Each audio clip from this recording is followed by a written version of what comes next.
Good Talk with the Mayor now, Scott Maddasion on FYI. Good to see you. You as well. It's been a couple of months since I've had the opportunity. I let you in good hands with Dave Vickers last time. Yeah, and we forgot the most important topic last time, too. It was right before fireworks. Oh, okay. And the state had changed the law to where they were legal on the 3rd and the 4th. Okay. And as I'm walking out, Dave was like, oh, thanks. And I'm like, we forgot fireworks. So, I mean, it went okay and everything. We got the information out, but it would have been nice to talk about it on the program here, you know. So how did the fireworks go? It went fine. I mean, obviously there's calls every year, but this year, I mean, they're legal on the 3rd and the 4th per the state legislation, and then December 31st as well. So on those nights, I mean, there's not a response for calls unless there's someone like lighting things on fire or something that's not right. It's still not allowed on city property, but on your private property you can set them off during that time. So talking to the PD, some of the guys that were and gals that were working over the weekend, they said everything went good. So well, that is good to hear. Of course, we had that great 4th of July celebration. Yeah. Just celebrated their 14th year. I would imagine you were involved with that. Yeah, it was. It was a lot of fun. The parade is always a good time.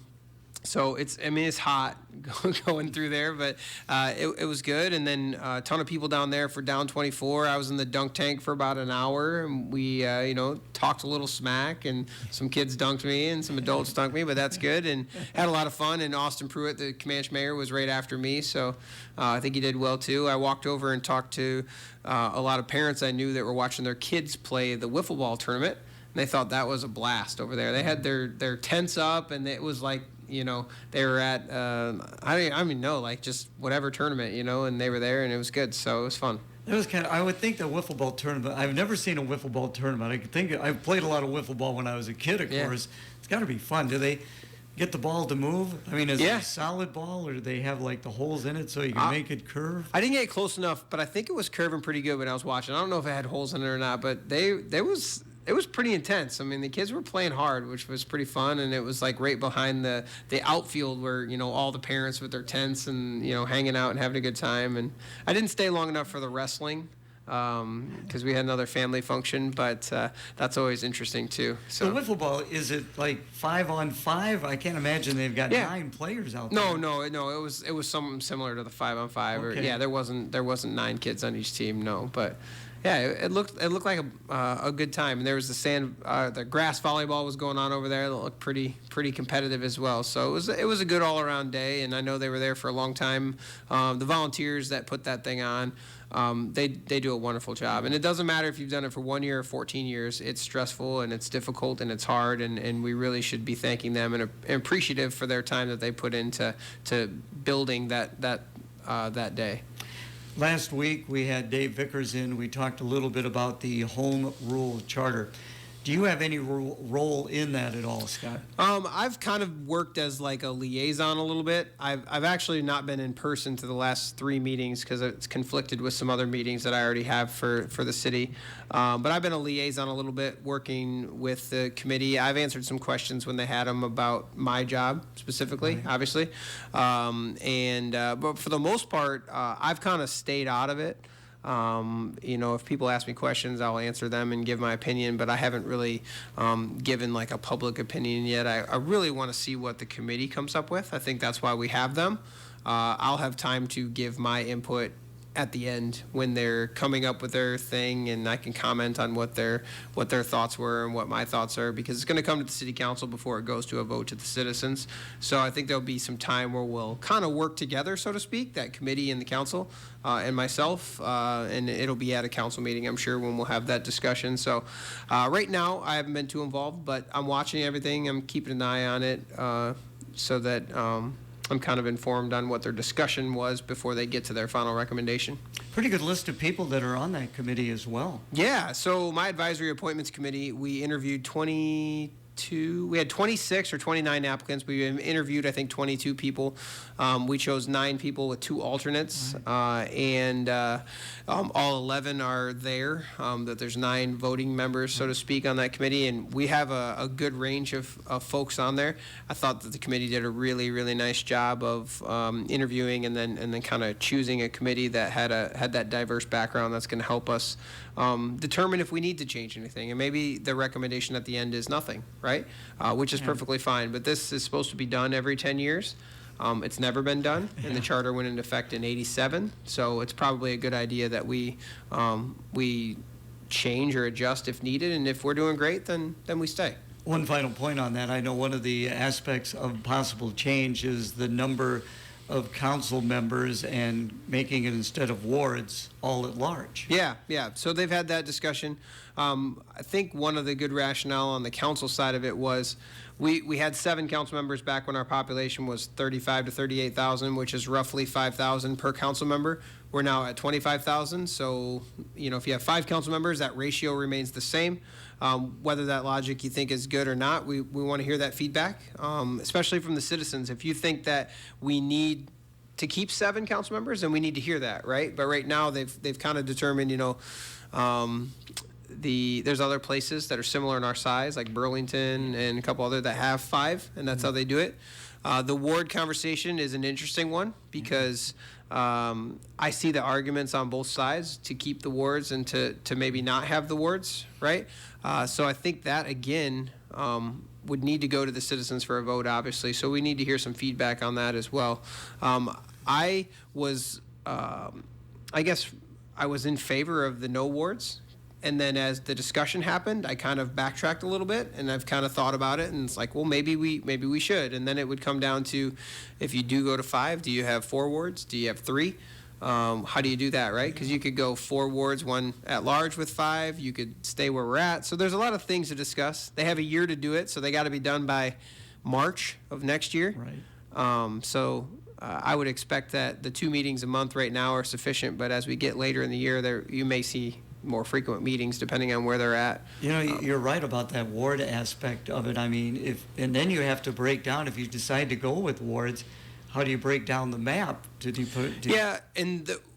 would be the same way we do it currently. The auditor and the census and the state kind of helps us break down the wards, because there is a requirement that the wards have to be similar in population, right? So if you went to 3, for argument, you would have to arrange the lines of the ward to fit the population, so that there would end up being 8,000 so per ward, instead of right now I think it's right around between 3,500, maybe right in that range. But there is a margin of error that the state allows too. It's got to be within a certain percentage. So, visiting with Scott Maddasion, Mayor of Clinton. Before we take a break for the weather, the wastewater plant about ready to start up? Yeah, so the wastewater plant's been going for quite some time now. People, if you drive over the viaduct there towards Comanche, you can see all that work going on, and we've gotten some updates from council. It's about $140 million project is what it is to expand that plant. They're going to start the process of getting that thing online. It's scheduled in the August timeframe, not a solid date yet, but we're going to start seeing that come online. And what's really cool is this is going to take the ADM waste. That's the main reason we did this. It's also going to expand our capacity for commercial waste to come in. So they have a similar waste indicator. So we're actually going to truck some of their sludge, so like the nasty stuff, they're going to truck it in from Decatur to here, put it into our system, so when we go online, hopefully it's smoother and quicker, because the same type of waste they're going to have here is similar to Decatur. So it's kind of an interesting process. You're going to have, think about wastewater, right? All the nasty stuff that's in it. You're going to have those trucks driving up here to put that in the system to make it work. Well, I can see Decatur because that's where ADM is at. Correct. Yeah. So it's going to be similar to what they're doing there, and it's kind of a wild concept. I didn't think I'd ever learn this much about wastewater and things like that, but it's cool. So that thing's going to come online, and once that gets up and running, and it maybe a little bit before, the discussion needs to continue about the biogas facility, because this waste is going to generate some gas that can be then scrubbed and converted into natural gas that we can send and sell basically back into the pipeline with Alliant and things like that. So there's a lot of really high-level conversations to have for that, but that will be the next step if the council decides they want to do that. So and what an endeavor! I mean, moving of the land and the construction, it's been incredible to watch it go up. Yeah, and that's a big plant, right? It basically doubled the size of our plant, which is massive. So we have capacity for a lot of things. So we're ready for any business expansion that wants to come, right? Yeah. Fill the rail park up because we've got plenty of capacity for all that type of stuff. And that's one of the important components in economic development is that is something they always ask is, cost for the wastewater and capacity and what you can handle. And now even more. We're going to be able to answer, very positively to those requests when those projects come in. So, all right, more with Mayor Scott Maddasion. A break for the weather brought to you by Kelly Heating and Air Conditioning. The weather pattern set to become more active as we finish off the work week. That means scattered showers and thunderstorms returning as early as today. Still plenty of warmth and humidity as temperatures move to the mid-80s this afternoon. For tonight, scattered showers and storms continue. Some heavy rain potential.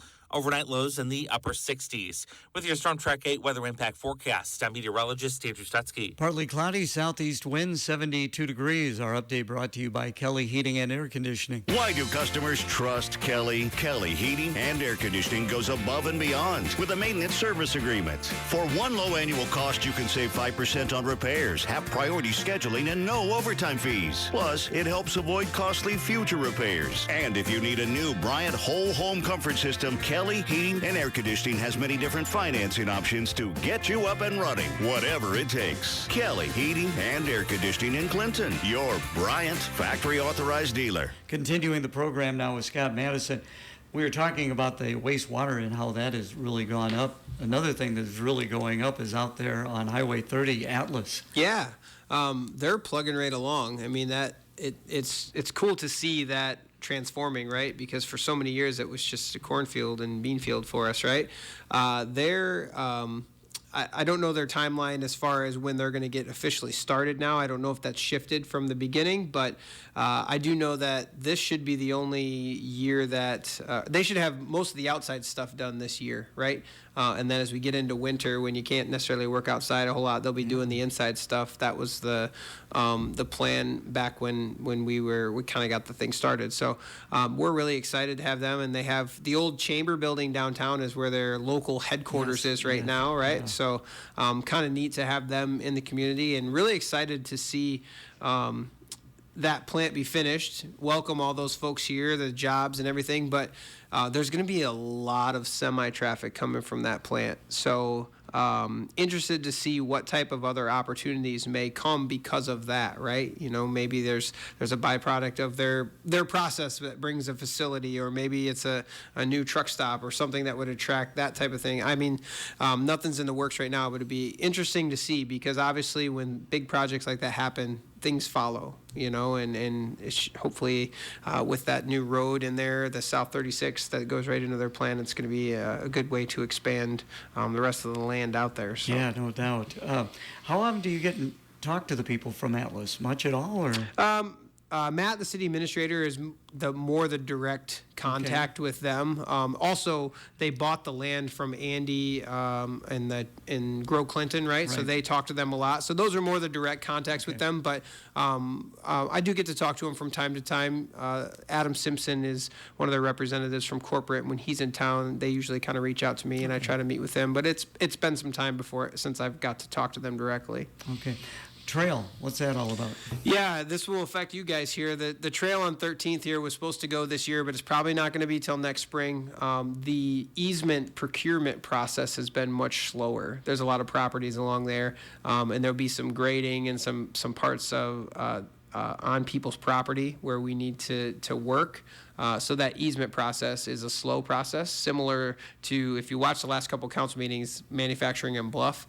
We're working on the manufacturing easement side of things, and they're going down that, and then we're kind of bleeding into that Bluff area. Jason said there's 140 properties on Bluff that they still have to work on for easements. So it takes time. So the trail got delayed a little bit, but we're hoping that we can get those easements done and get it on track so that next spring we can kind of rock it out and get it done. So. How are things going with that manufacturing drive process? Things are going good. I actually ran into somebody I know that's doing surveying out there, and they said that they've everything's on track, and that's what the engineer will tell you as well.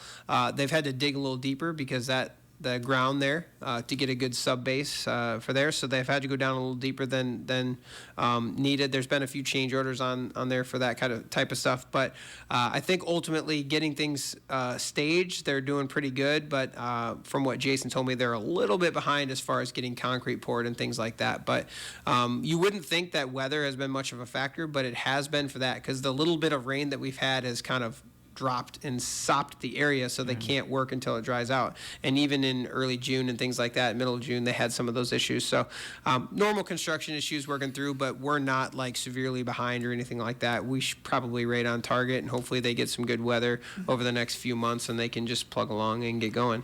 And this might not be a fair question, but pouring concrete, how late in the season can they go with that? Any idea? I mean, I think you can pour any time, right? But as it gets into colder weather, there's more determining factors on whether or not you should or shouldn't do that, right? It's just like if someone was doing your driveway, right? A lot of times they're not pouring that stuff in the middle dead of winter when it's -20, right? Maybe it's because they don't want to be outside, but yeah, I think hopefully they'll have most of that stuff going. The bridges is on pace as well. The bridge reconstruction is on pace, so they don't really have any delays there. Last I talked to Jason as well. So those are the two huge components, because then you'll start seeing pavement go in once those bridges get going, because we'll need to get that portion of that road done. And speaking of bridges, a lot more traffic at the south end. Do you have anything to do with that at all, Scott? No, the bridges are DOT, so they'll coordinate with the city engineer, obviously, on that type of stuff, because if there needs to be detours or traffic control or whatever. But for the most part, the bridges are 100% DOT, and we don't get too involved in that. There has been times when there has been a little bit of a backup, but for the most part, it seems to be going fairly smooth. Yeah, I haven't heard anything that's real bad, other than it does get backed up to 84 sometimes, depending on what time of day it is. Right. And you would expect that, right? Because there's a lot of traffic coming across there. The only thing that we did have is we had early on, there was a little bit of stalled, right? Getting farm equipment across too. Okay. Right. Yes. Coordinating right. That's a little more difficult when you only have one bridge. Yeah. Because generally they go over the North Bridge, and Fulton works with us, and we kind of help with that. So those types of things. Getting into the harvest season, I would see maybe having some issues with that as well. So we'll have to make sure we're on top of that to coordinate. Send them up to Savannah, Sebula. Oh, sure. Just keep driving north for a while, right? There you go. Yeah. 50 years of Safety Town. Yeah, I thought this was important to note. Next week starts the 50th year of Safety Town. Greg Oberon brought the original letter. That was like a big poster board letter that we got from Safety Town when it started 50 years ago. It was dated June 2nd, and then Safety Town commenced after that. So this has been a huge thing. It's kind of gone through different levels where, Park and Rec has had it and other places have ran it and things like that. It's Park and Rec that doesn't now, but I just thought it was cool. I mean, even during the COVID year when everything shut down, Safety Town still happened and the kids were still able to go there. My son is going to be in the first class next week, or the 50th class next week, which will be kind of cool. And I get to go there for graduation every year, and we give their certificates out. And it's really cool to always ask the question, how many parents out there went to Safety Town? And then it's like, okay, how many grandparents, either went to Safety Town or sent your kids to Safety Town? And it's like all hands up generally, right? Yeah. Which is really cool, because it's a fun program, and it's evolved and it's changed to what it used to be, and it's just kind of a cool thing. So I thought it was important to note that as we're embarking on the year 50 of that. So that is amazing, no doubt about that. Council elections are coming up. Yeah, as I was kind of running through stuff, I thought maybe this would be a good time, because you're looking at mid-September when everything would be due, right? So we're about 2.5 months out from that. We have 4 council seats that are up for election in November, right? Ward 1, Ward 3, and 2 at-large seats. So if you want to know, it would be Shimmers, Mussman, Detterman, and Davis. those four that are in those seats right now. Have no clue. Actually, I haven't talked to any of them if they're running or not, so I don't know that. Hopefully they do, because I think they all do a wonderful job. But elections are coming up, so if you're in Ward 1 or Ward 3, you could run for that, or you could run for at large. The paperwork, you can get that from the auditor. You can get it from the city clerk. You have to get, it's usually different every year, but it's somewhere around like 60 signatures in order to run. You got to turn that paperwork in by, there'll be a date, usually it's mid-September, to get on the ballot, and then you can do your campaign and the elections in that first Tuesday in November. So. All right, very good. As always, we appreciate your time. We're going to be talking to you again when we get into August. Any closing comments, Mayor? No, I just think it's been a good summer so far. There's a lot of great stuff going on, and thank you to all the volunteers out there that do, 4th of July, Music on the Avenue, Finally Fridays, Showboat, all that stuff. I mean, there's always something to do in Clinton. So if someone tells you there's not something to do, they're not paying attention. Scott, thank you.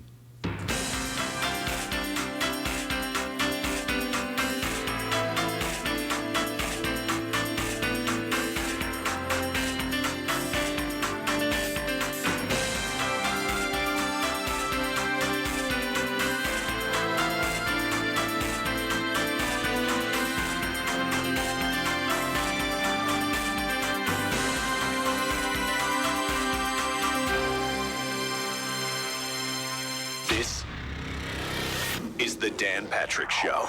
And his career in Milwaukee is over. He doesn't sound too heartbroken because he said, I won the lottery, basically.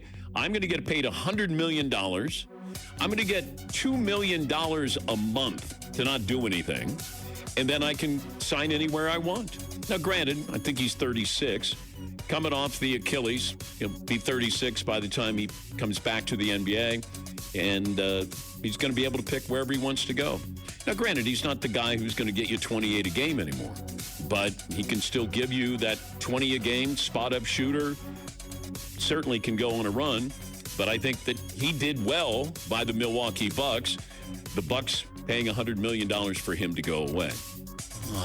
You're paying me $100 million to rehab. Dan Patrick. The Dan Patrick Show. Heard weeknights at 6 on FM 105.9 and AM 1340 KROS. This is Brooke Byam. You're listening to Gary in the Morning with Gary Detterman on FM 105.9 and AM 1340 KROS.